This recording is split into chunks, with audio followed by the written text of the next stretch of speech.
안녕하세요. 오늘은 비상 중3 2학기 국어 대단원 2 문학으로 느끼는 삶에 들어있는 마음을 나누는 문학의 적용학습에 있는 흥부전을 함께 보도록 하겠습니다. 앞부분에 해당하는 제막매가나 백석의 수라 이런 작품들은 예전에 제가 올려둔 게 있기 때문에 여기 재생 목록에서 비상 중3 그 내용으로 들어가시면 쉽게 찾아서 영상을 시청하실 수 있을 거예요. 그러면 우리 함께 흥부전을 보도록 할 거고요. 흥부전은 전체 내용은 제가 예전에 흥부전 전체 내용을 영상으로 올려둔 게 있어요. 그래서 혹시 교과서 수록 부분을 제외하고 나머지 부분들도 공부하고 싶으신 학생들은 그 영상을 찾아보시면 좋을 것 같아요. 제가 영상 상단에 카드로 남겨둘 테니까 그걸 누르셔도 되고요. 아니면 아마 내신을 대비하는 차원에서는 교과서 외에 다른 부분까지 출제하진 않으실 것 같아요. 이게 본제제도 아니고 적용 제제에 있는 거니까요. 그렇기 때문에 지금 말씀드리는 것 정도 알고 들어가면 흥부전에 대한 이해를 하는 데 도움이 되지 않을까라는 생각이 듭니다. 흥부전이라고 하는 작품에 들어가기에 앞서서 미리 알면 좋을 만한 것들을 먼저 설명해 드리도록 할게요. 흥부전, 토끼전, 무슨 전이라고 하는 것들은 보통 이제 소설 갈래들을 이렇게 불러요. 그 중에서도 여기 흥부전의 경우는 판소리 개 소설에 해당이 되거든요. 이게 어떤 것인지 먼저 설명을 해드리고 시작을 할게요. 판소리 개 소설은 조선 후기에 등장한 판소리의 사설을 바탕으로 새롭게 기록된 고전 소설을 이야기하고요. 판소리 사설이 독서물로 전환되면서 이루어진 소설을 말합니다. 이 계열의 소설들은 판소리부터 유래한 공통의 문체, 수사적 특징과 평면적 인물형 및 세계관을 보여준다라고 이야기하는데요. 이 설명만 보고는 완벽하게 이해되지 않는 친구들도 있을 것 같아요.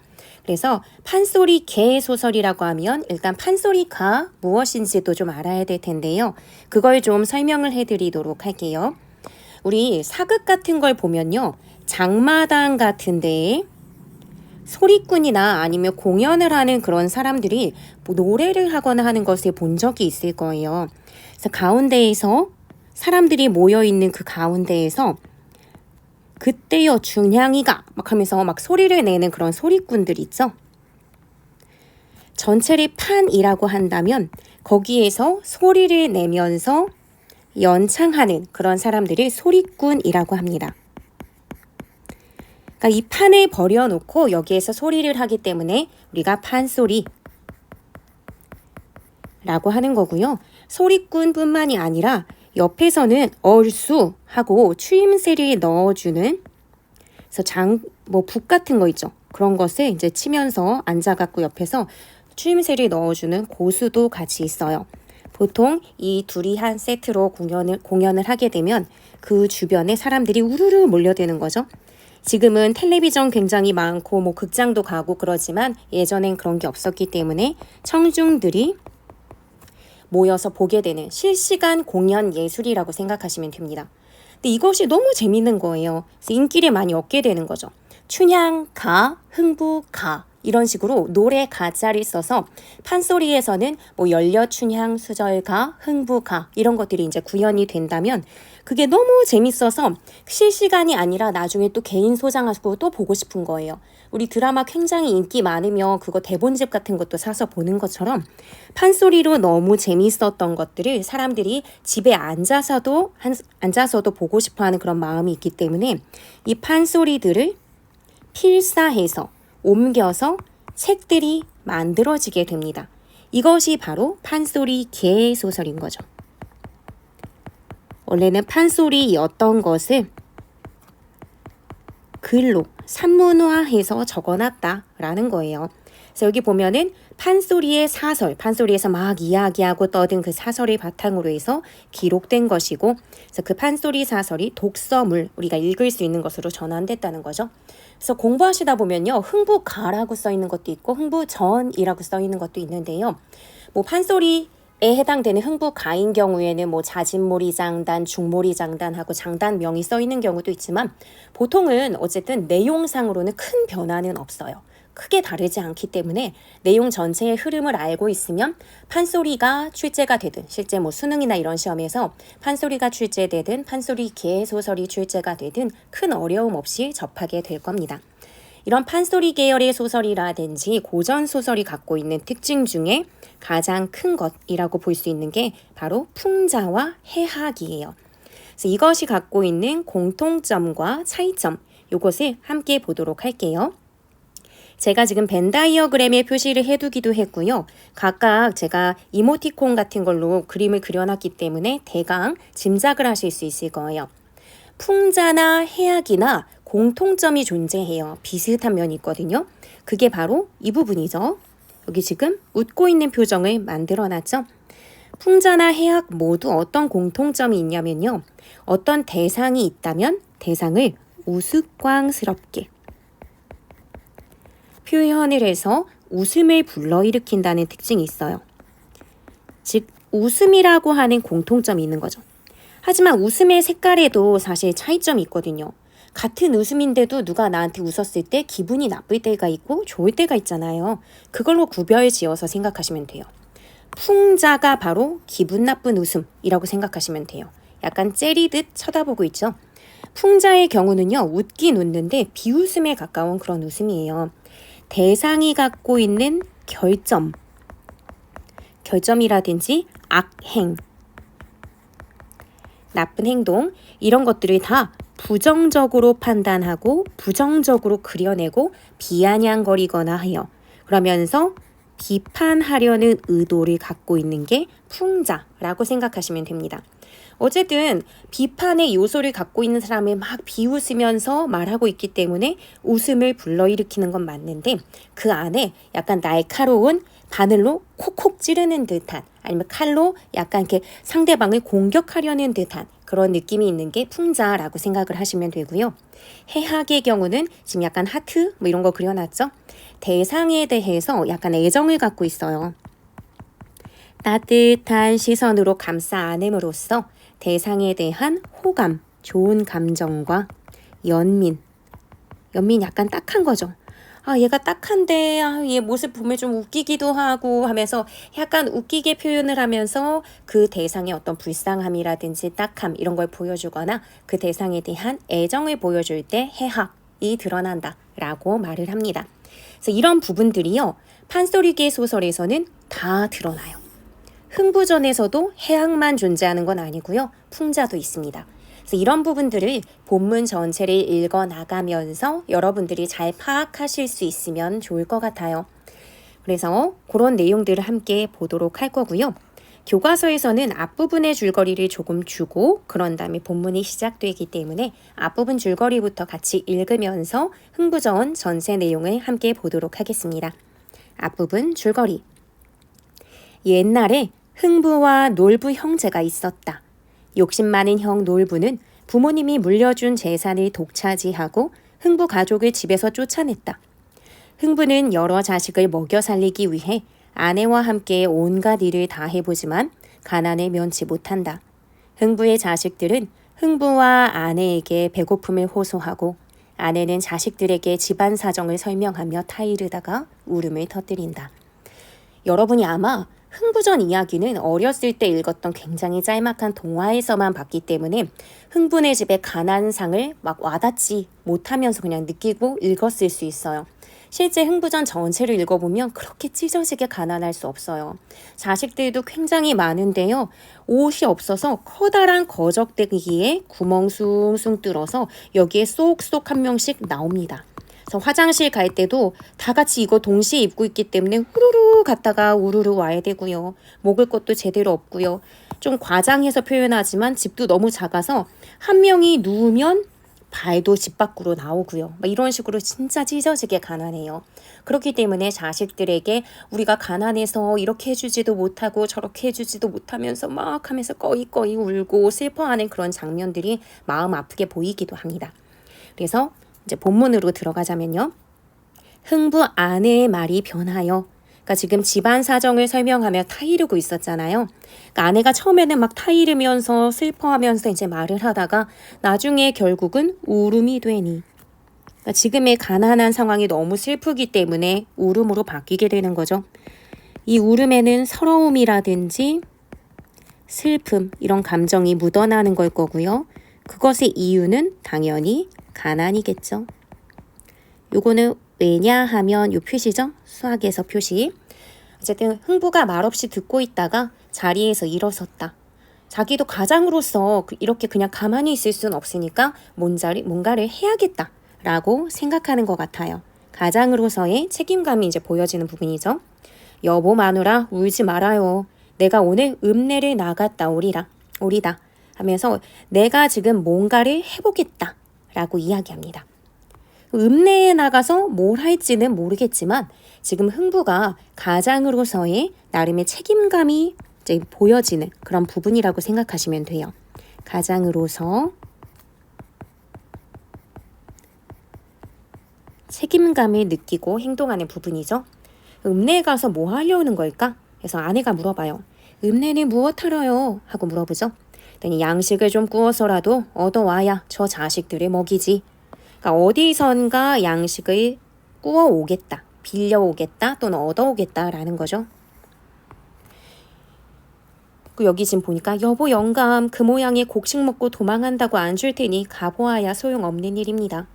뭔가 읍내로 가면은 곡식을 먹고 도망한다고 안 주든지 말든지 간에 곡식을 빌려주는 그런 장소가 있거나 뭐 그런 시스템이 있나 봐요. 그게 바로 뭐냐면 우리 한국사 시간에도 배울 만한 내용인데 환곡이죠. 환곡. 그래서는 뒤에 환자라는 말이 나오기 때문에 환자라고 쓸 건데요. 아마 환곡이라는 표현이 더 익숙할지도 모르겠어요. 곡식을 빌렸다가 나중에 다 추수를 하고 갚는 그런 시스템이죠. 근데 그냥 내가 10을 빌렸으면 10만 갚는 게 아니라 이자까지 쳐서 갚아야 되기 때문에 사실 정말 가난한 이들에게는 원래 빌린 것도 다시 갚기 굉장히 어려운데 이자까지 줄 걸 생각하면 거의 갚지 못한다라고 봐야 돼요. 그렇기 때문에 실제로는 너무 가난해서 갚을 것 같지 않다라고 하면 안 빌려줬었나 봐요. 여기 보면 그 모양의 곡식 먹고 도망한다고, 그러니까 먹을 것만 먹고 얻어간 다음에 갚지도 못할 거다라고 하면서 안 준다는 거죠. 그러니까 이 아내가 보더라도 흥부는 굉장히 가난한 몰골을 보이고 있구나. 겉만 봐도 딱 견적 나와. 빌려주면 못 받아. 그러니까 안 빌려줄 거야 라고 본다는 거죠. 근데 사실 이 환곡 시스템이 어렵고 힘들고 생계를 꾸려나가지 못하는 백성들에게 곡식을 빌려주는 거잖아요. 그런데 못 갚을 것 같으면 안 빌려줘. 그건 사실 좋은 게 아닌 거죠. 갚지 못할 정도로 생계가 어려운 사람들이 빌리는 거일 텐데 갚지 못할 것 같으면 아예 안 빌려주는 시스템이었으니까 완전한 가난 구제 시스템은 아니었겠다라는 걸 알 수 있고요. 굉장히 가난한 이들은 오히려 이런 나름의 정책적인 그런 제안 이런 거에도 혜택을 받지 못했구나라는 것을 알 수 있습니다. 그래서 학교 시험에서는 다뤄질지는 잘 모르겠는데 국어 선생님들이 어디까지 다루시느냐에 따라서 다르겠지만 고등학교 가게 되면 자주 묻는 게 이 작품의 배경이 되는 시대상을 좀 유추해보거나 하는 것도, 그리고 보기 상자에 정보를 주면서 연결해서 해석하는 게 잘 나오기도 해요. 당시 시대상은 가난한 백성이, 원래 가난한 백성을 위해서 만든 제도인데 그런 백성이 환자를 빌리기 어려웠던 상황이구나 라고 아시면 될 것 같습니다. 그러니까 완벽하게 가난을 구제해주지 못하는 시스템이었다 라고 이제 볼 수 있는 거죠. 그래서 소용없어요, 없을 것 같아요 라고 하면서 나름대로 현실 인식이 확실한 인물이 또 아내이기도 해요. 그래서 이런 말의 어떤 부분에서 시대상을 읽어낼 수 있는 부분도 있지만 그것 외에도 아내가 어떤 인물인지도 알 수 있어요. 아내라는 인물은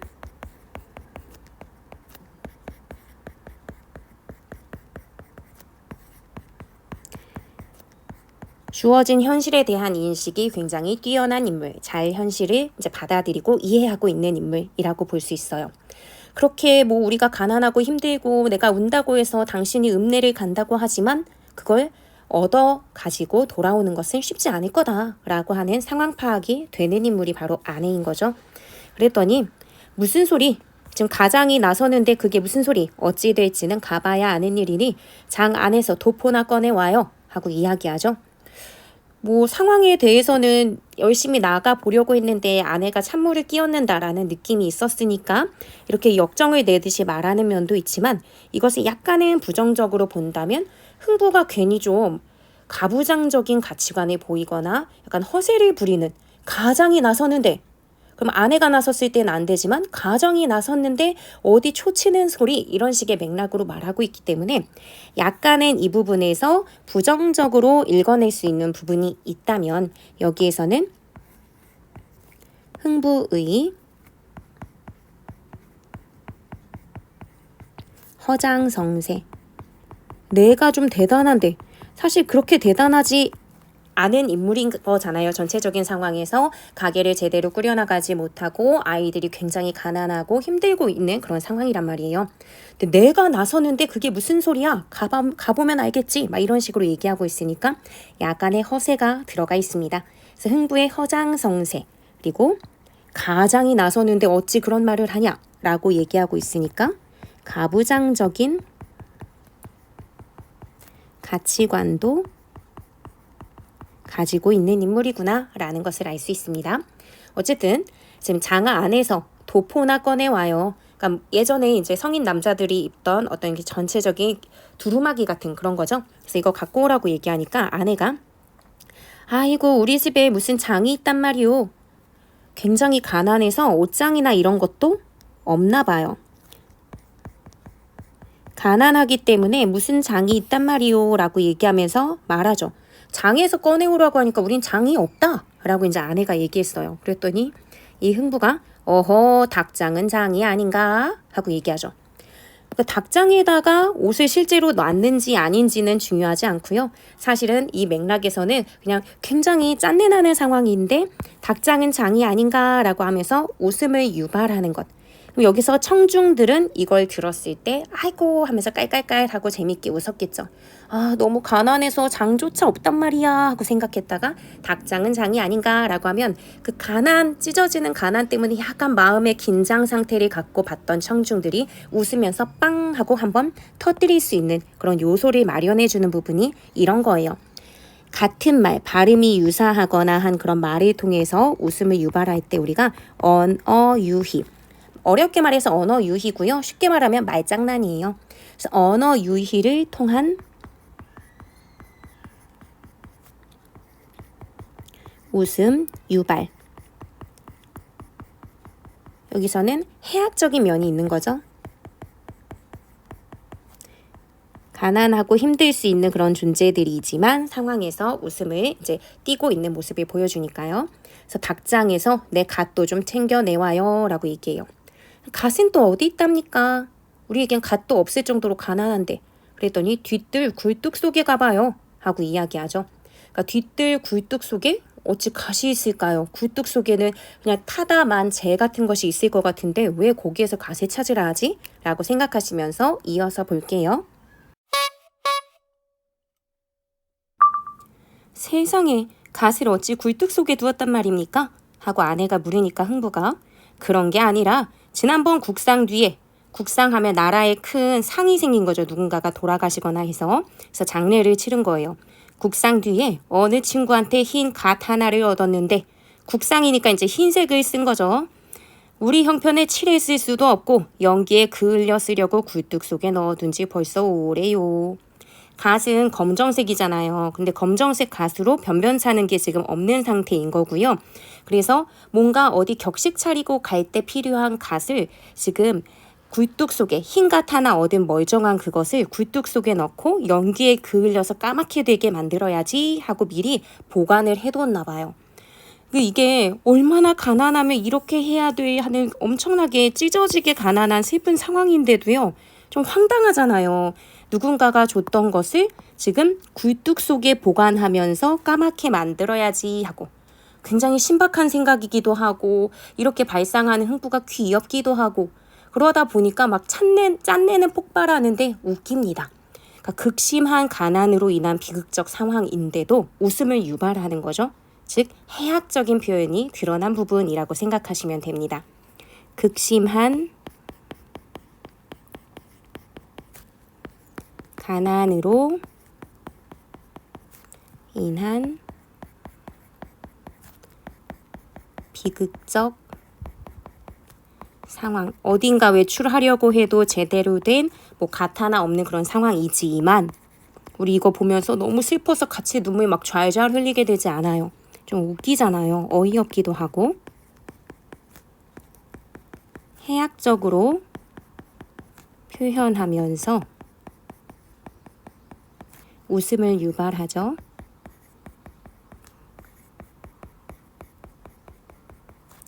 이런 것을 이제 해학적인 표현을 썼다라고도 얘기하면서 고전 소설에서 너무나 슬픈 장면인 게 분명한데 그런 상황의 슬픔을 눈물 줄줄 흘리게 만들지 않고 약간 어이없지만 웃으면서 그냥 아이고 저런 저렇게 황당한 하고 웃고 넘어갈 수 있게 해주거든요. 그래서 이런 걸 뭐라고 얘기하냐면 웃음으로 눈물 닦기라고 합니다. 눈물을 흘릴 만큼 슬픈 상황이지만 이 청중들, 아까 판소리라고 얘기했었잖아요. 판소리의 상황에서 다 같이 모여서 이것을 구경하는 청중들의 입장에서 이제 생각을 해봤을 때 이들도 다 가난하고 힘겹게 살아가는 이들이란 말이에요.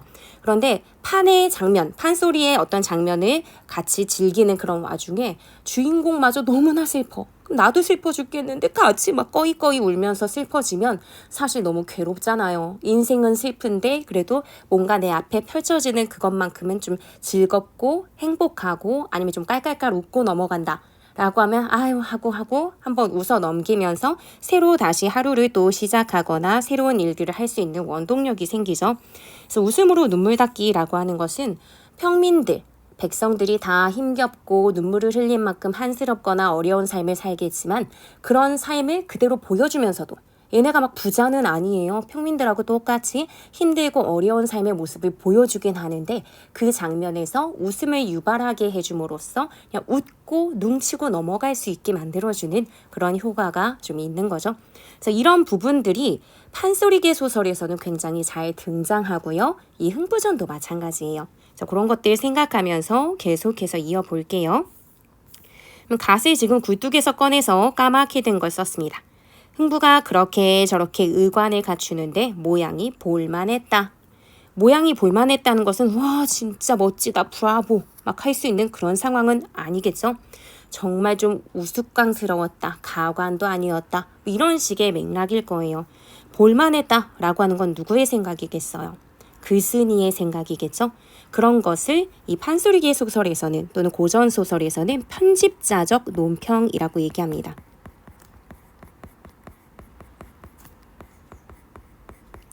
작가의 목소리가 직접적으로 노출이 되면서 그 상황이 어떤 장면이었는지 어떤 의미였는지 아니면 인물이 어떤 성격인지 직접 다 말해주는 거예요. 현대소설의 전지적 작가 시점하고 조금 비슷하기는 하지만 아예 여기에서는 글쓴이 또는 전달하는 이의 판단이라든지 평가가 그대로 다 노출이 됩니다. 이건 아마 판소리의 장면에서 주거니 받거니 하고 청중이 다 모여있는 상황에서 야 이거 진짜 볼만하지 않니? 아니면 얘 모습 너무 우스꽝스럽지 않니? 라고 하면 청중들이 맞아요 하면서 막 깔깔대고 주거니 받거니 했었을 거예요. 그러니까 그런 것처럼 그런 목소리들이 남아있는 것이 아닐까라는 생각이 듭니다. 어쨌든 그 볼만했다라고 하는 흥부의 외양, 그 묘사를 여기 쭉 해줄 거예요. 한번 볼게요. 헌 망건을 꺼냈을 때 물레줄로 줄을 삼고 박조각으로 관자 달아서 상투를 메어 쓰고 갓에 떨어진 팔입은 노끈을 총총 메어 가끔 삼아 달아 쓰고 다 떨어진 고이적삼 살점이 울긋불긋 발바닥은 뻥 뚫리고 목만 남은 헌 버선의 집 대님이 희한하다. 헐고 헌 배 도포에 구멍이 숭숭 12도막 이은 띠 가슴에 둘러 실끈 매고 한 손에다가 곱돌 담뱃대 들고 또 한 손에다가 떨어진 부채 들고 곧 죽어도 양반이라고 8발자 걸음으로 어식비식이 내려간다. 하면서 지금 흥부의 외양을 쭉 이야기해 줍니다. 이 부분요. 여기 묘사된 부분은 이본에 따라서 이제 판소리가 인기가 있다 보니까 이 사람 저 사람 많이 막 판소리의 장면에서 연창을 했었고요. 그것을 누구 걸 어느 지방에서 공연했던 걸 옮겨 적느냐에 따라서 이 흥부전도 조금씩 미묘하게 내용이 달라요. 다 옮겨 적은 거다 보니까. 그래서 이 부분의 묘사가 뭐 판본마다 조금씩 다르기는 하지만요. 어쨌든 여기에도 대부분은 이렇게 의관에 갖춘 모습을 막 나열하듯이 보여주는데 공통점이 있어요. 우리 고전 소설에서 그리고 이런 판소리 계열의 소설에서는요. 이렇게 뭔가 유사한 어쨌든 이 사람의 흥부의 외양을 묘사할 때 계속 뭔가로 나열하고 있잖아요. 나열하고 있을 때 여기에 들어간 표현들을 하나하나 일일이 아주 꼼꼼히 다 분석할 필요는 없어요. 대강 어떤 내용인가 보다라고 보시면 돼요. 헌만건, 그냥 만건도 아니고 헌만건을 꺼냈는데 이것도 제대로 된 줄이 없어서 물레줄로 줄을 삼았고요. 그리고 갓에 떨어졌어. 뭔가 떨어졌으니까 낡은 거고요. 거기에 노끈, 이것도 제대로 된 끈도 아닌 것을 총총 매어 갓끈 삼아, 그러니까 원래는 갓끈은 아니라는 거죠. 이걸로 삼아 달아 쓰고 다 떨어진 고의적삼 입으니까 살점도 울긋불긋 보이고 발바닥도 다 뚫리고 그리고 버선도 목만 남은 허언 버선이라고 하고 구멍이 다 숭숭 뚫리고 담뱃대 그나마 이렇게 가난하고 힘든데도 담뱃대 폼으로 양반이라 함은 이것 정도는 들어야지 하는 담뱃대를 폼으로 하나 들어주고요. 한 손에다가는 떨어진 부채도 나달나달한데 양반으로서 왠지 이런 거 하나 들고 에헴 해줘야 될 것 같으니까 다 떨어진 부채 하나 들었고요. 그래서 곧 죽어도 양반이라고 진짜 제대로 된 양반이라고 하기에는 굉장히 초라한 몰골이지만 8팔자 걸음으로 양반들 에헴 하면서 걷는 그 걸음으로 어식비식이 내려간다 라고 묘사를 했습니다. 이 부분은 흥부의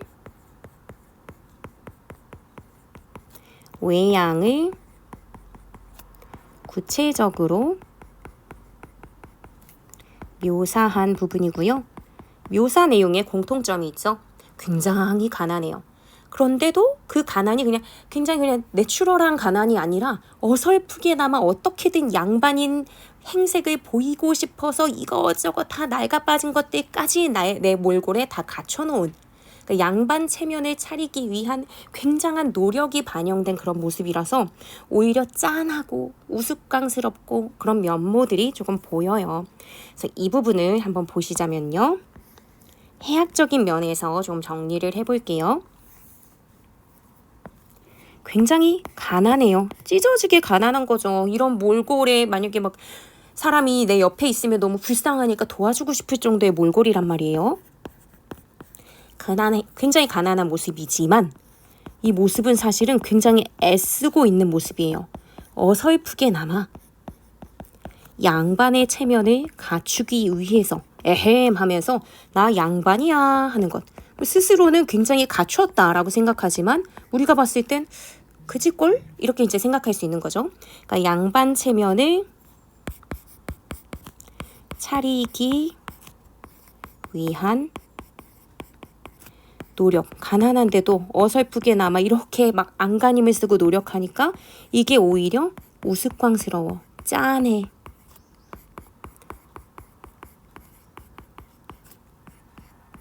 웃음이 유발되는 부분. 그렇기 때문에 여기서는 해학미가 드러난다.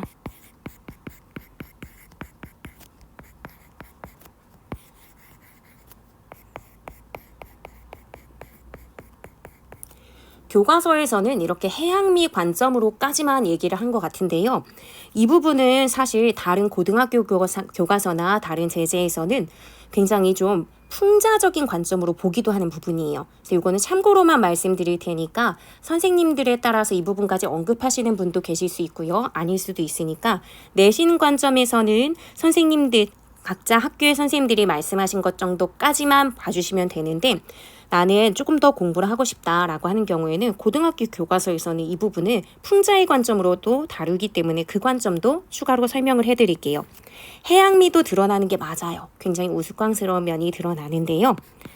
이것에 뭐도 좀 생각해 볼 수 있냐면 너무너무 가난한데 이렇게까지 해서 양반으로서의 모습을 꼭 보여야만 했을까? 지금 굉장히 가난하고 힘들어서 뭔가를 먹을 걸 얻으러 가는 그 차원에서도, 그 상황에서도 양반 체면을 꼭 차려야만 했을까? 끝까지 그렇게 양반 행색이 중요한 거야? 라고 생각하신다면 양반으로서의 허위의식, 갖고 있는 거 거의 별로 있지도 않은데 있는 것처럼 겉을 꾸미려고 하는 허위의식이라든지 허세, 이런 것도 분명히 있다고 볼 수 있죠.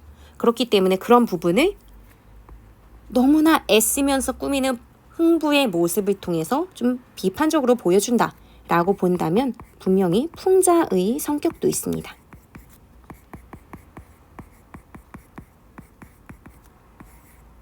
네, 요거 이렇게 참고해서 봐주시면 되고요. 계속해서 이어서 볼게요. 흥부가 관가를 향해 한참을 가다가 별안간 걱정이 하나 생겼다. 내가 아무리 빈털터리가 되었을 망정 나는 반남박씨 양반이 아닌가. 아전들은 보통 이제 관리 중에서도 향촌에서 이렇게 좀 말단 관리들이라고 생각하시면 돼요. 그러니까 양반의 어떤 지위로 보자면 자기보다 좀 낫다, 자기보다 조금은 아래에 있는 사람이다 라고 이제 생각할 수 있는 게 아전들이죠. 아전들한테 존대를 할 수도 없고, 그렇다고 반말을 하면 저 사람들이 싫어해서 곡식을 안 줄 테니 어찌하나 라고 갑자기 또 진지하게 고민을 합니다. 이런 부분들도 마찬가지죠. 지금 너무 배고파서 지금 아내와 자식들이 꺼이꺼이 막 울고 이러는 굉장히 좀 가장으로서는 슬프고 급박한 상황일 수 있어요. 근데도 불구하고 나 양반 아닌가? 근데 나보다 신분 낮은 애들한테 존대하기는 싫은데, 존대할 수도 없는데 또 반말하면 곡식 안 주면 어떡하지 하면서 이런 고민을 하고 있단 말이에요. 그러니까 양반으로서의 허위의식을 여기서도 확인할 수 있는 부분이죠. 지금 빈털털인데 그럼에도 불구하고 체면을 중시하는 모습에서 왠지 정신을 못 차리고 있는 양반 모습, 양반이라는 그 하나의 타이틀 때문에 뭔가 더 중요한 것에 집중하지 못하는 것 같은 모습, 이게 보이는 거죠. 그러니까 이것도 역시나 풍자의 관점으로 볼 수 있는 장면이에요. 하지만 이것도 역시 내신만 대비하시는 경우에는 학교 선생님께서 가르쳐 주신 그런 관점으로 공부하시는 게 좋을 것 같습니다. 그럼 내용 계속 볼게요. 곰곰 생각하다가 무릎을 탁 쳤다. 좋은 생각이 났나 봐요. 옳았구나. 아전들을 보고 인사를 할 때 말끝을 고와 제로 달아서 웃음으로 닦는 것밖에 수가 없다. 그냥 웃으면서 얼렁뚱땅 넘어가고 싶은 그런 생각이 좀 있는 거죠. 그러니까 고와 제 같은 경우에는 존대가 아니면서 상대의 기분을 상하지 않게끔 하는 그런 말하기인가 봐요. 우리는 요거를 자주 쓰는 표현이 아니죠. 현대에서는. 어쨌든 이게 모르긴 몰라도 존대는 아니면서 상대의 기분을 상하게 하지는 않는 말인가 봐 라고 이제 보면서 아유 얘는 진짜 애쓴다 애써. 양반 체면을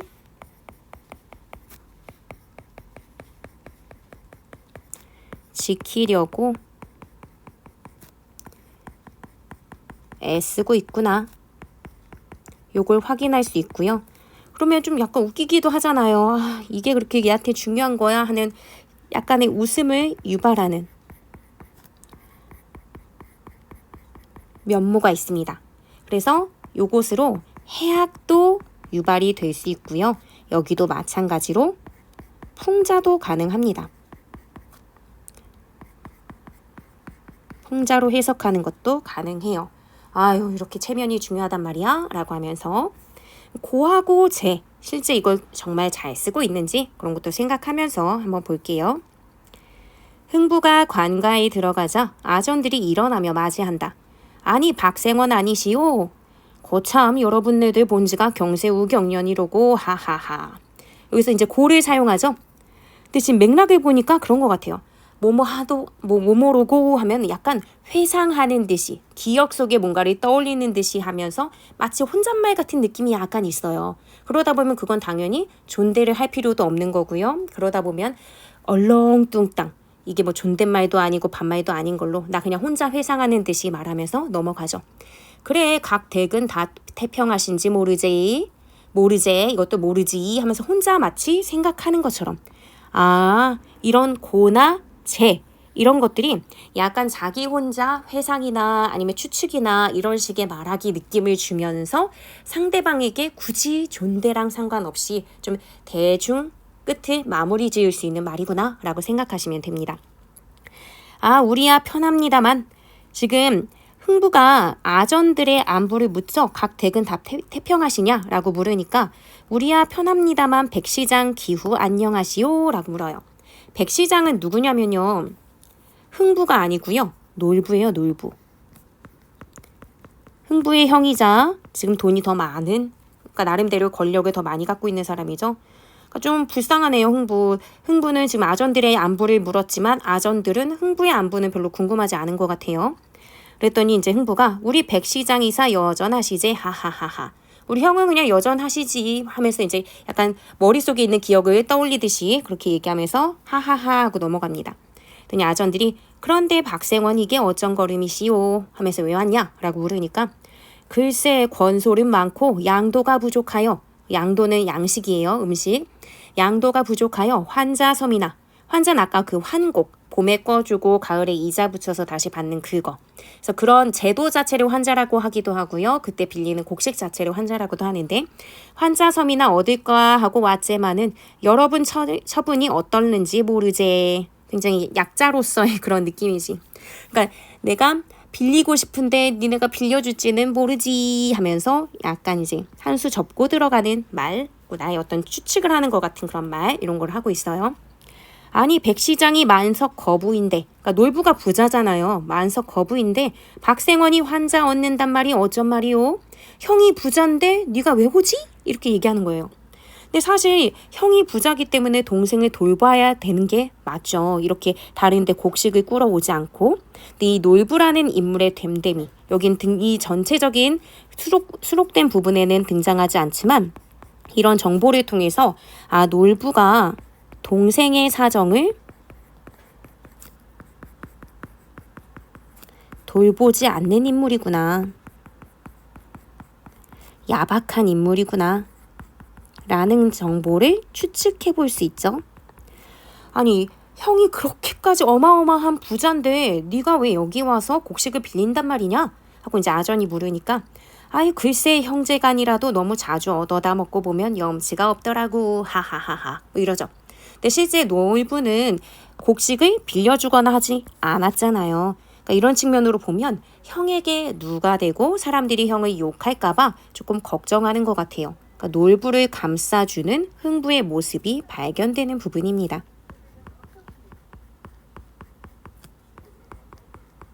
착하죠.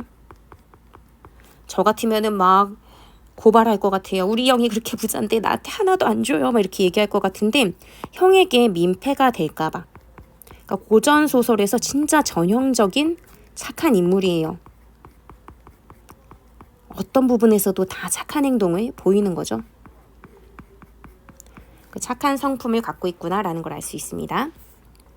그도 그럴 것이오. 백시장 속을 누가 모르겠소. 대충 알면서 물어봤었나 봐요. 그런데 참 박생원 매 덜어 맞아봤소? 매 맞아봤냐? 갑자기 이제 엉뚱하게 뭐 곡식 빌리러 왔다고 하는데 매 얘기를 하죠. 그러니까 흥부가 아니 매 맞는 말은 또 무슨 말? 하고 물어봐요. 갚기 어려운 여기 환자인데 지금 오타가 났네요. 그러니까 환자를 얻을 게 아니라 내려오신 김에 매 좀 맞으시오. 그러니까 이 아전도 알아요. 갚기 어렵다는 사실. 그러니까 가난한데 곡식을 겨우 빌리면 지금 이자는커녕 원금도 못 갚게 되는 그런 상황이니까 여기에서 매 좀 맞아라 라고 하면서 매 품팔이를 권유합니다. 매 품팔이를 잘 모르실 수도 있는데요. 여기 뒤에 나와 있는 정보들을 통해서 알 수 있어요. 저는 미리 적었지만 아니 환자 대신 매를 맞다니 내가 밥을 굶었다니까 매를 굶은 사람인 줄 아나? 약간 장난처럼 아재 개그를 하죠. 그런 게 아니라 우리 고을 좌수가 병영에서 그만 죄를 얻었는데 그러니까 죄를 지어서 이제 평결이라고 해야 될까요? 판결을 받은 거죠. 너는 죄 지었다, 죄인이다 이렇게. 좌수 대신으로 곤장 10대만 맞고 오면 한 대의 성냥씩 30냥은 굳은 돈이요. 죄를 누가 지었어요? 좌수가 지었죠. 좌수가 지었는데 좌수가 곤장 맞기 싫은 거예요. 그러니까 좌수 대신에 곤장을 맞으면 한 대당, 매 한 대당 돈으로 바꾸네요. 매 한 대당 성냥씩 해서 30냥을 준다라고 이야기하는 거죠. 이게 바로 매품팔이구나. 누군가 죄를 지었을 때 그 죄에 대한 어떤 벌칙, 벌 같은 걸로 이제 곤장을 맞게 되는데 곤장을 대신 맞고 그런 다음에 돈을 받는 게 매품팔이구나라고 알 수 있습니다.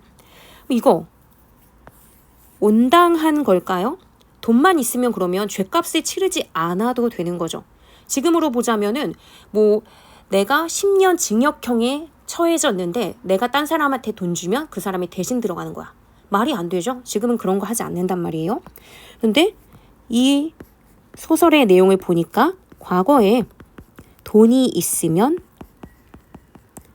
죄값을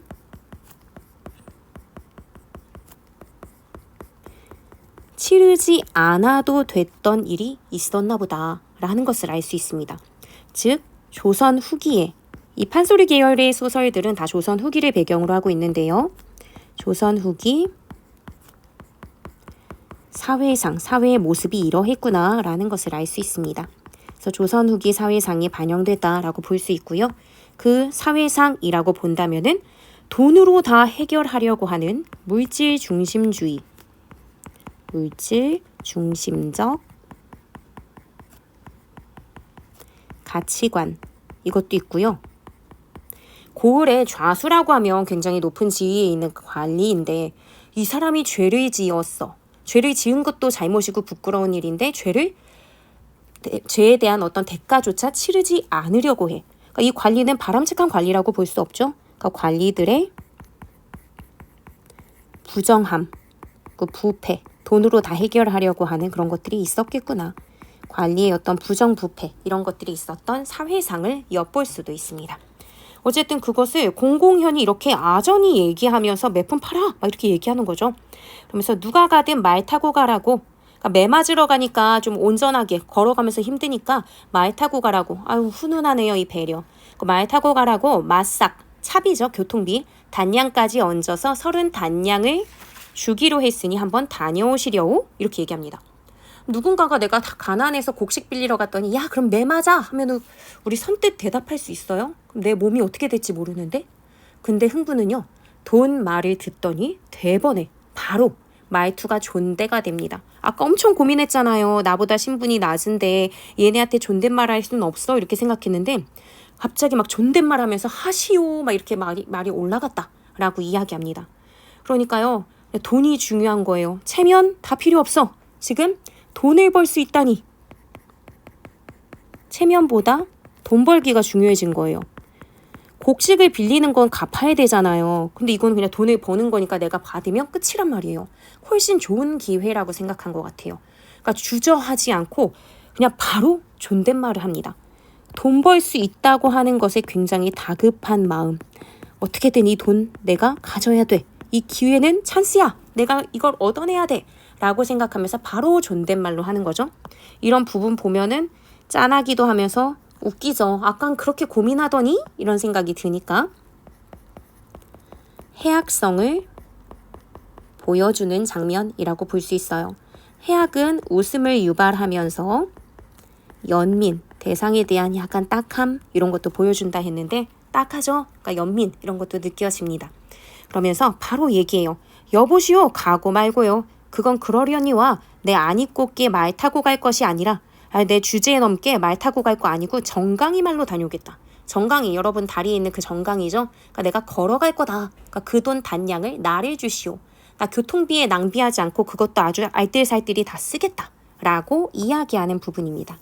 그러니까 말 타고 갈 것이 아니라 정강이 말로 다녀올 테니 그 돈 단량까지 달라라고 하면서 교통비까지 아껴보려는 생각을 갖고 있어요. 그 교통비가 마싹이죠. 마싹까지 아끼려는 흥부의 모습이 잘 보이는 부분이네요. 그러니까 이렇게 흥부는 매품팔이 저는 어디 맞거나 아픈 거 무지 싫어하거든요. 그래서 굉장히 고민할 거예요. 나 그래도 맞는 건 아니야 라고 생각할 텐데 주저하지 않고 수락을 하는 장면이 바로 여기였습니다. 매품팔이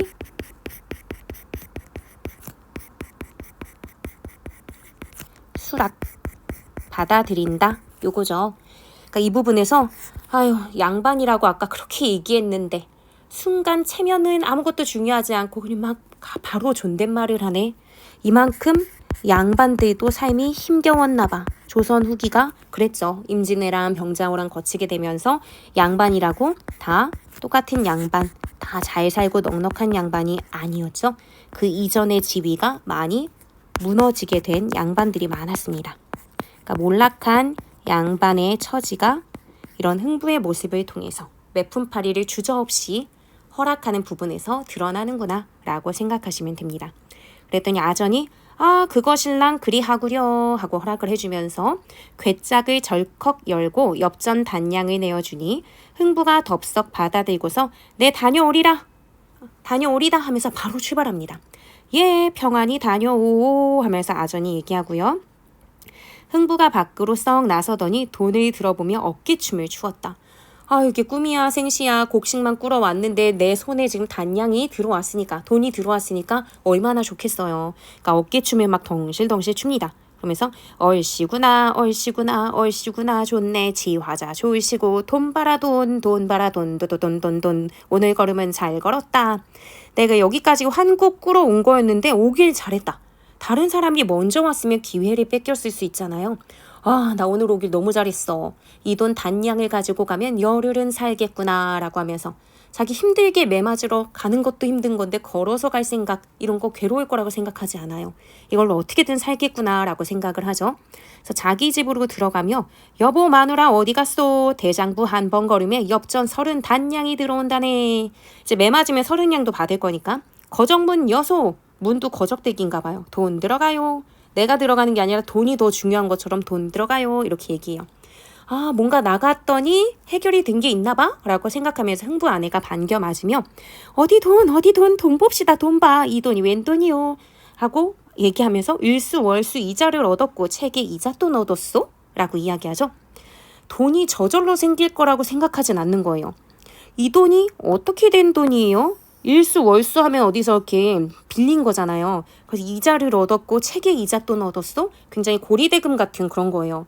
그러니까 이 돈이 너무 궁금해서 돈의 출처를 궁금해서 묻는 거고요. 그러면서도 이게 아무리 생각해봐도 정상적으로 생길 수 있는 돈은 아니다. 아마 굉장히 고리대금이나 이런 걸로 남편이 빌려왔나 봐 라고 생각하는 거니까 이 상황 판단, 현실 인식 이런 것도 굉장히 빠른 인물이구나 하는 것을 알 수 있습니다. 그랬더니 이제 흥부가 대답하죠. 아니 그런 돈이 아니로세. 이 돈 근본을 잃을진데 대장부 한 번 걸음에 공똥같이 생긴 돈이라고. 그러니까 지금 거의 공짜 돈처럼 생겼다 이거죠. 그래서 돈 봐라 돈. 못난 사람은 더 잘난 돈, 잘난 사람은 더 잘난 돈. 못나도 잘나게 해준대요. 그리고 잘난 사람은 더 잘나게 해주고 생사의 직원. 여기 생하면 사는 거, 죽이는 거. 살고 죽는 것에 대한 권한을 다 가졌대요. 어마어마한 힘을 가진 거죠, 돈이. 부귀 공명이 붙은 돈, 부유하고 귀하고 이름에 널리 떨치는 것. 이런 게 붙은 돈. 맹상군의 수레바퀴처럼 둥글둥글 도는 돈. 얼씨구 좋구나 지화자 좋네. 얼씨구나 돈 봐. 자, 이 돈 가지고 양식을 팔아다 한번 배불리 먹어봅시다. 하고 얘기하죠. 일단 이런 부분에서 돈에 대한 당시의 인식이 반영됐다라고 볼 수도 있어요. 아까 약간 물질 중심적인 가치관 이런 게 있는 시기다라고 했는데 못난 사람도 잘난 돈, 잘난 사람은 더 잘난 돈. 사람 자체가 중요한 게 아니라 돈이 가장 우선시되는 그런 거죠. 사람들을 살리고 죽이게 되는 권한까지 있대요. 돈이 도대체 뭐길래 이런 생각이 들죠. 이런 부분에서 돈의 속성이 잘 드러나죠. 진짜 모든 가치에 우위를 차지하는 것 같은 그래서 무소불위의 권력을 가진 것 같은 그런 느낌이 들죠. 그러니까 당시의 사회상으로 보자면 물질 중심적, 다른 것보다 돈이 최고야. 물질 중심적 가치관, 이런 게 굉장히 가득했던 당시의 모습을 볼 수 있는 거고요. 이거는 여기선 길이가 약간 짧은데요. 흥부전 2번에 따라서는 돈 타령이라고 해서 돈이 있어서 너무나 행복하고 좋은 그런 내용을 진짜 구구절절 길게 노래처럼 읊어낸 그런 부분들이 존재합니다. 더 긴 부분도 있는 그런 데가 있고요. 여기 양식을 팔아다 한번 배불리 먹어봅시다, 이런 건 헷갈리실까봐 말씀을 드리자면요. 얘는 양식이 있지도 않은데 어디다 팔아? 라고 할 수도 있는데, 방언 중에서 이 팔다 라고 하는 것은 사다라는 의미를 가진 걸로 사용이 되기도 해요. 그러니까 여기서는 그냥 양식 사다가 배불리 먹는다, 또는 쌀을 사고 고기를 사다가 먹는다 라고 해석을 해주시면 돼요. 어쨌든 이런 부분들, 제가 그림에도 지금 흥부의 콧대를 아주 높게 그렸는데요. 가난하고 힘들고 가장으로서 뭔가 다 하지 못하는 것에 대한 한스러움을 보여주던 흥부가 여기서 완전 기가 살았죠. 막 얼씨구나 좋다 하면서 대장부 한 번 걸음에 어쩌고 하면서 자기 스스로를 막 대장부라고 얘기하고 의기양양한 그런 모습을 보여요. 다 뭐 때문이죠? 돈 때문이죠. 매품팔이로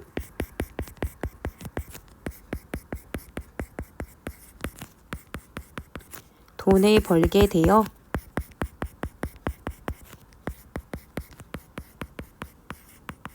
기쁘고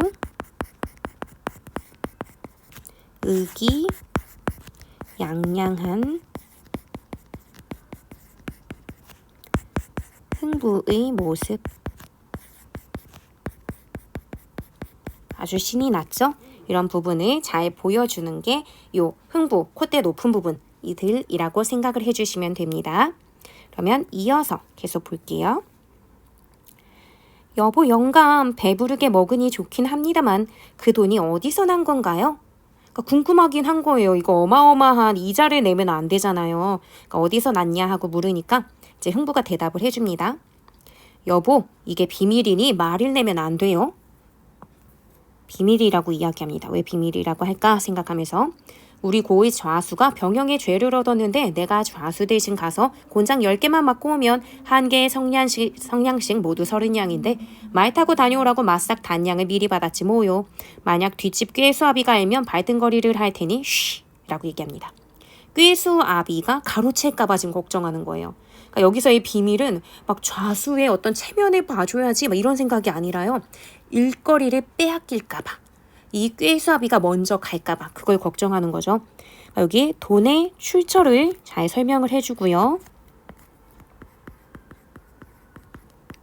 비밀이라고 한 이유는 이 소중한 일, 큰 돈이 들어올 일인데 이것을 빼앗길까봐 꾀수아비 얘기한 것을 통해서 알 수 있어요. 비밀이라고 한 이유는 다른 이에게 일을 빼앗길까봐.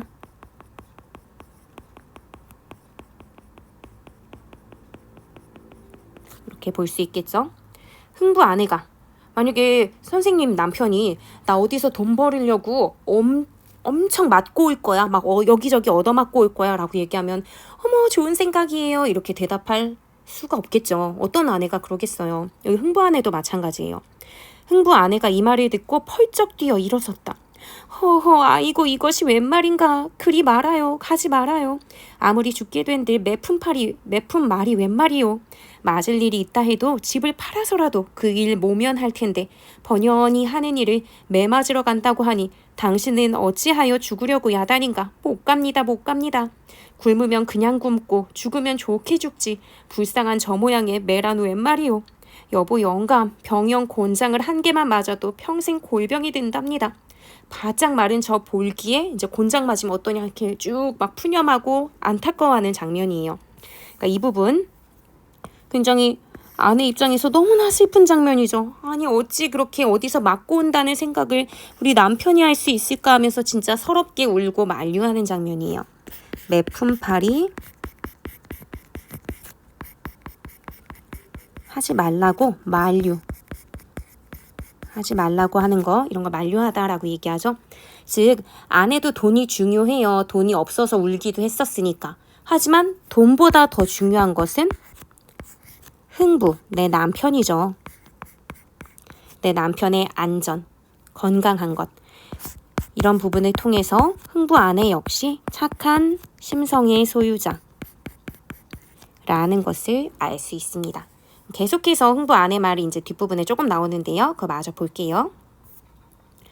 곤장 10개를 맞게 되면 영락없이 죽을 테니 돈 단양 도로 주고 제발 부디 가지 말아요 하면서 말리게 되는 장면이죠. 흥부 듣고 하는 말이 돈은 벌써 축났으니 도로 줄 수도 없는 일이고 대관절 이 볼기를 두었다가 어디에 쓰겠소. 볼긴 엉덩이죠. 엉덩이 뭐 딱히 여러분들 열심히 사용하고 있어요? 그냥 앉을 때 말곤 쓸 데가 없잖아요. 근데 이것도 이번에 따라 다른데 이제 어떤 데서는 내가 뭐 볼기를 가지고 어디 왕의 자리에 앉을 것이요, 아니면 높은 양반의 지위로서 가마에 앉을 것이요, 엉덩이 어디 제대로 되는데 앉거나 쓸 일도 없는데 그냥 곤장 맞지 뭐 하는 그런 말을 구구절절 나열하듯이 길게 말하는 그런 판본들도 있습니다. 어쨌든 이 엉덩이 어디다 쓰겠어. 쓸데없는 이 내 볼기, 내 엉덩이 이렇게 궁한 판에, 가난한 판에 매품이나 팔아먹지 그냥 둬서 뭐 할까? 한가롭게 놀려봤자 뭐 하겠어? 라고 얘기하는 거죠. 엉덩이 지금 한가하지 않은 사람 있나요? 엉덩이는 대부분 한가합니다. 그런데 괜히 이제 여기서는 아내가 너무 걱정하니까 달래기 위한 농담도 던지죠. 어쨌든 여기 마지막 부분을 정리해보자면요. 돈은 벌써 축났으니 도로 줄 수도 없는 일이다. 그러니까 나는 빼도 박도 못하고 매품팔이 가야 한다. 우리 이미 돈 썼잖아. 그러니까 매품팔이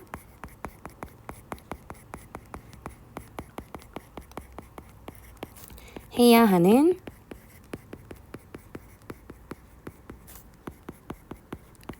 상황을 제시하면서 어쩔 수 없으니까 아내를 좀 달래야 되잖아요. 그러니까 대관절 이 볼기를 두었다가 어디에 쓰겠어. 쓸데없는 내 볼기 그냥 매품이나 팔아먹지 그냥 둬서 뭐해 라고 얘기하면서 아내를 달래기 위한 농담을 던집니다.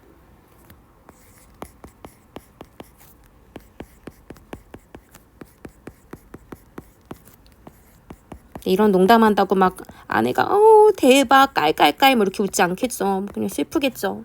어쨌든 이걸 통해서 청중들은 웃을 거예요. 판소리 장면에서. 아니 뭐 엉덩이를 어디 쓰는 사람이 어딨냐. 흥부 웃긴다. 뭐 이렇게 생각하면서 그러니까 웃음을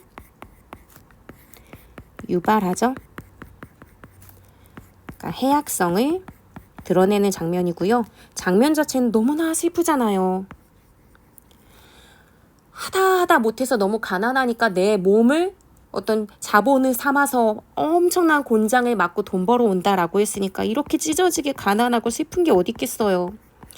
슬픔, 가난 이런 것으로 인한 비극적 상황 요게 있는데 이것을 비극적으로 눈물 좔좔 쏟으면서 끝내는 게 아니라 이런 상황을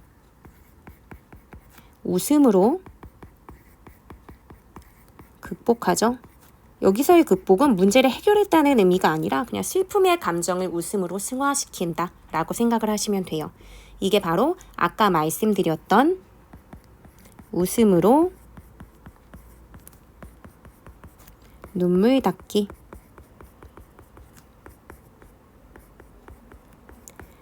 라고 보시면 되고요. 이게 당시 이제 판소리에서 발견할 수 있는 민중들의 건강한 문제 해결 방식이라고도 얘기해요. 삶이 너무나 고단하고 힘들 때 울고 다 같이 꺼이꺼이하고 울기만 하면 해결이 사실은 안 되잖아요. 어차피 그들의 문제는 해결하기 어려웠어요. 사회의 어떤 구조적인 문제도 많았으니까. 그랬을 때 그 슬픔의 상황을 그냥 그래도 한번 웃으면서 하하하 하고 웃고 넘어가면 약간은 그래도 뭐 거기서 뭐 대리만족이든 아니면 웃으면서 조금 넘어가면서 감정을 한번 승화시키든 이러면서 다시 한번 그래도 훌훌 털고 일어날 수 있게 해주는 그런 면모가 있기 때문에 민중들의 긍정적인 현실 인식, 여기서는 뭐 흥부의 긍정적 현실 인식일 수도 있고요. 긍정적 현실 인식, 건강한 문제 해결 방식이라고 볼 수 있는 부분입니다. 그래서 괜찮으니 걱정 말아요 하고 아내를 위로하면서 본문 부분이 끝이 났고요. 뒷부분 줄거리도 교과서에 나오죠. 흥부는 뒷집 꾀수아비가 관가에 먼저 가서 매품을 파는 바람에 걱정했던 바가 일어나 버렸죠. 매품마저 팔지 못하게 된다. 가난에 벗어나지 못하며 지내던 중 둥지에서 떨어져 다리가 부러진 제비를 우연히 발견하여 치료해준다. 우리가 다 알고 있는 내용이죠.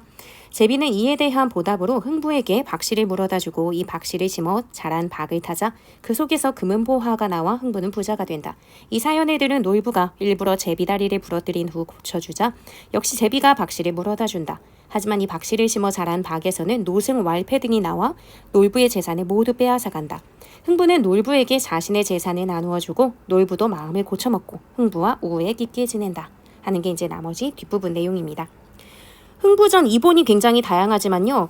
흥부가 매품을 파는 것으로 나와 있는 거는 없는 것 같아요. 제가 이제 몇 개 읽어봤을 땐 대부분은 이렇게 누가 대신 가서 매품을 팔거나 아니면 매품 팔러 갔더니 흥부만 있는 게 아니라 다른 가난한 사람들도 다 와서 내가 매품 팔 거야, 내가 매품 팔 거야 하면서 가난한 서름을 막 토로하는데 흥부도 정말 찢어지게 가난한 중에서 최고봉 같았는데 소설 내에서는 더 가난한 사람이 있어서 흥부가 그래 네가 맞아라 하고 돌아오는 내용도 있고요. 어쩔 때는 이제 뭐 다 죄인들이 풀어준다라고 하면서 매품을 팔 일이 없어져 버린다든지 이렇게 돼서 흥부를 곤장까지 때리는 그런 흥부전은 없었던 것 같아요. 어쨌든 이렇게 해서 뒷부분 줄거리까지 봤고요. 학습활동은 나머지는 다 본문 다루면서 조금 얘기를 했던 부분이고 이 학습활동 1만 정리하고 마무리 짓는 걸로 하겠습니다. 흥부가 처한 상황과 그에 대한 흥부의 대응 방식을 중심으로 이 소설의 내용을 정리해보자. 흥부가 처한 상황은 아내와 자식들이 가난하기 때문에 아무것도 못 먹고 배고픔에 시달리는 장면이 먼저 나왔죠. 그랬을 때 환자를 얻으러 가겠다고 하면서 양반의 복식을 차려 입었는데 굉장히 가난하기 이를 데 없는 그런 몰골을 갖추게 되면서 좀 우스꽝스러운 모습으로 관가로 곡식을 또는 뭐 환자를 꾸러갑니다. 네, 그리고 흥부는 환자를 얻기 위해 곡식을 빌리는 거라고 했죠. 신분이 낮은 아전들에게 잘 보여야 하는 상황이었습니다. 그렇기 때문에 그냥 반말을 할 수도 없고 존댓말 하고 싶지는 않고 그렇기 때문에 본인의 체면을 차리기 위해 말끝을 애매한 말, 고나 제로 끝나는 말로 달아서 말을 했었죠. 이거 아전들에게 좌수 대신 매를 맞으면 돈을 준다는 이야기를 들었어요. 이때는 이제 뭐 존대를 할 것인가 말 것인가 중요하지 않았죠. 그래서 기회를 꼭 챙겨가기 위해서 아전들에게 존대 말투를 썼었습니다. 이게 흥부의 대응 방식이었고요. 마지막으로 매품 팔아서 뭐 돈 받게 된다고 신나서 온 흥부에게 아내가 매품 팔다가 잘못하면 큰일 난다 라고 하면서 흥부를 말리고 있었고 흥부는 그런 상황에서 매품 팔러 갔어야 됐잖아요. 그러니까 볼기를 가지고 농담을 했죠. 볼기를 그냥 놀리느니 그래도 어떤 일을 해서 돈을 벌면 좋지 않겠냐라고 하면서 아내를 달래는 말하기 방식을 사용했었습니다. 네, 이렇게 해서요. 흥부전 전체 내용을 다 살펴봤어요. 그래서 여러분들도 한 번 더 여기 지금 학습지를 제 블로그에 올려놨으니까 아무것도 없는 학습지를 한번 내려받으셔서 혼자 한번 정리해보시고 이런 내용들 배웠지? 라고 기억을 떠올려 보시면서 복습을 해보시면 더 좋지 않을까 하는 생각이 듭니다. 네, 오늘 모두 수고하셨습니다. 안녕.